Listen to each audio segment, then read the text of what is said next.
Hello दोस्तों, नमस्कार। आप सभी का धाकड़ स्टोरी हब चैनल में। तो दोस्तों, आज हम बहुत ही मोटिवेशनल अच्छी स्टोरी आपके लिए लेके आ गए हैं। तो आज की कहानी की शुरुआत कर ही देते हैं। बहुत समय पहले की बात है। किसी जंगल में एक गधा बरगद के पेड़ के नीचे लेटकर आराम कर रहा था। लेटे लेटे उसके मन में बुरे ख्याल आने लगे। उसने सोचा, यदि धरती फट गई तो मेरा क्या होगा। अभी उसने ऐसा सोचा ही था कि उसे एक जोर के धमाके की आवाज आई। वह भयभीत हो उठा और चीखने लगा, भागो भागो, धरती फट रही है, अपनी जान बचाओ। और ऐसा कहते हुए वह पागल की तरह एक दिशा में भागने लगा। उसे इस कदर भागता देख हुए एक अन्य गधे ने उससे पूछा, अरे क्या हुआ भाई, तुम इस तरह से बदहवास भागे क्यों जा रहे हो। अरे तुम भी भागो, अपनी जान बचाओ, धरती फट रही है। ऐसा चीखते हुए वह भागता रहा। यह सुनकर दूसरा गधा भी डर गया और उसके साथ भागने लगा। अब तो वह दोनों एक साथ चिल्ला रहे थे, भागो भागो, धरती फट रही है, भागो भागो। देखते ही देखते सैकड़ों गधे इस बात को दोहराते हुए उसी दिशा में भागने लगे। गधों को इस तरह भागता देख अन्य जानवर भी डर गए। धरती फटने की खबर जंगल में ल- आग की तरह फैलने लगी और जल्द ही सबको पता चल गया कि धरती फट रही है। चारों तरफ जानवरों की चीख पुकार मच गई। सांप, बिच्छू, सियार, लोमड़ी, हाथी, घोड़े सभी उस झुंड में शामिल हो भागने लगे।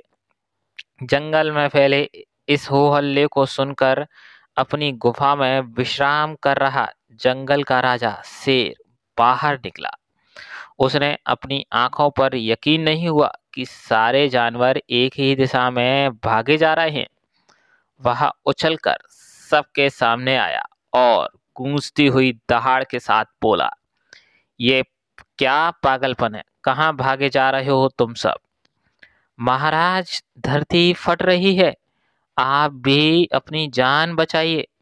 झुंड में आगे खड़ा बंदर ऐसा बोला। तभी शेर ने प्रश्न किया, किसने कहा ये सब। सब एक दूसरे का मुंह देखने लगे। फिर बंदर बोला, मुझे तो ये बात चीते ने बताई थी। चीते ने कहा, मैंने तो ये पक्षियों से सुना था। और ऐसा करते करते पता चला कि ये बात सबसे पहले गधे ने बताई थी। गधे को महाराज के सामने बुलाया गया। तुम्हें कैसे पता चला कि धरती फट रही है? शेर ने गुस्से में गधे से पूछा।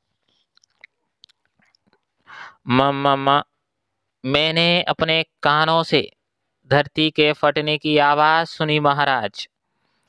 गधे ने डरते हुए यह उत्तर दिया शेर को। ठीक है, चलो, मुझे उस जगह ले चलो और दिखाओ कि धरती फट रही है। ऐसा कहते हुए शेर गधे को उस तरफ ढकेलता हुआ ले जाने लगा। बाकी जानवर भी उनके पीछे हो लिए और डर डर कर उस ओर बढ़ने लगे। बरगद के पास पहुंचकर गधा बोला, हुजूर, मैं यहीं सो रहा था कि तभी जोर से धरती फटने की आवाज आई। मैंने खुद उड़ती हुई धूल देखी और भागने लगा। सेन ने आसपास जाकर देखा और सारा मामला समझ गया। उसने सभी को संबोधित हो करते हुए बोला, ये गधा महामूर्ख है। दरअसल पास ही का नारियल का एक ऊंचा पेड़ है और तेज हवा चलने से उस पेड़ पर लगा एक बड़ा सा नारियल नीचे पत्थर पर गिर पड़ा। पत्थर सरकने से आसपास धूल उड़ने लगी और ये गधा ना जाने कैसे इसे धरती फेंटने की बात समझ बैठा। शेर ने बोलना जारी रखा, पर भाइयों, ये तो गधा है, पर क्या आपके पास भी अपना दिमाग नहीं है? जाइए, अपने घर जाइए और आइंदा से किसी भी अफ़वाह पर यकीन करने से पहले 10 बार सोचिए।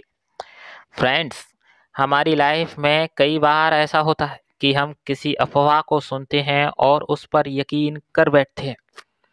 इन रूमर्स की चपेट में आकर हम कई बार ज़्यादा पैसे की लालच में अपनी गाढ़ी कमाई बेगड़ू कंपनियों में लगा देते हैं। तो कई मामलों में ये दंगों और भगदड़ के रूप में कई जानें ले लेता है। इसीलिए हम किसी गधे की बात में यकीन करने से पहले अपना दिमाग ज़रूर लगा लेना चाहिए और ये भी समझना चाहिए कि अगर सैकड़ों लोग भी किसी गलत चीज़ को बढ़ावा दे रहे हैं, तो भी वो गलत ही रहती है और उसे बचने में ही भलाई है। तो दोस्तों, कैसी लगी ये कहानी? कुछ सीख मिली? जी हाँ, बिल्कुल मिली होगी। मिलनी भी चाहिए। क्यों? कई बार ऐसी घटनाएँ घटित होती हैं जो सिर्फ़ अफ़वाहों पर आधारित होती है। इसीलिए कहा, गधे की बात पर कभी विश्वास आँख मूंद कर नहीं करना चाहिए। मैंने कई ऐसी घटनाएँ देखी हैं जो वास्तविक रूप से एक अफ़वाह के कारण होती है। कई अफ़वाहें, कोई ट्रेन में बम बोल दे, कोई पुल पर जाके पुल टूटना बोल दे, कोई कहीं भी जाकर कोई अफ़वाह फैला दे कि ये हो रहा है। उसके बाद हम बेधड़क बिना विचारे सब कुछ भूलकर सिर्फ़ भगना स्टार्ट कर देते। भगना, कूदना, बचना। ऐसी स्थिति में हमें कभी भी अफ़वाहों पर ध्यान नहीं देना चाहिए, जब तक उस खबर को कोई ऑथेंटिक व्यक्ति ना बोले। कई बार ऐसा होता है कि 100 व्यक्ति भी बोल देते हैं कि वहाँ वो पुल टूट रहा है। अब उनको जिस व्यक्ति ने बोला है तो वो गधे की तरह बात फैली, जो इस कहानी में बताई गई। तो हमें इस तरह से बचना चाहिए अफ़वाहों से। और अगर हमारी स्टोरी आज की अच्छी लगी हो तो प्लीज़ चैनल को सब्सक्राइब कीजिए, लाइक कीजिए, कमेंट में ढेर सारा प्यार दीजिए, जिससे और भी अच्छी स्टोरी हम आपके लिए बनाकर ला सकें और आपके सामने रख सकें। जय हिंद, जय भारत, जय श्री राधे। फिर मिलेंगे नई स्टोरी के साथ।